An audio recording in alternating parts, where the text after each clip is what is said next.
Today, we're diving into a camera that marked a turning point in the DSLR market, the Canon EOS 350D, also known in North America as the Canon reveiw XT. Build quality: the Canon 350D was Canon's second-generation affordable DSLR.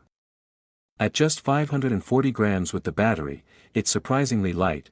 The body is built with a plastic shell over a stainless steel frame, so while it doesn't scream premium, it still feels solid in hand. Sensor image quality: the 350D features an 8.0 megapixel APS-C CMOS sensor, which was a decent step up from the 6 MP of its predecessor, the 300D. The image quality is crisp and clean, especially when shooting in good lighting conditions. 8.0 MP APS-C sensor. ISO 100-1600.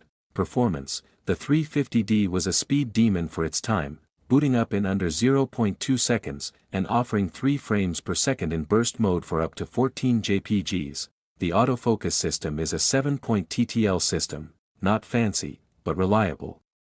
7-point AF system. Battery life: the Canon 350D runs on an NB2LH battery, offering around 400 to 500 shots per charge.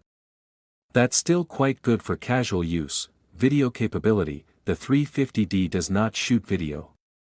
It's a stills-only DSLR, which may be a deal-breaker for modern content creators. Overall, the Canon EOS 350D was revolutionary in 2005 and still has a place for entry-level photographers or those who love the DSLR feel. Thank you so much.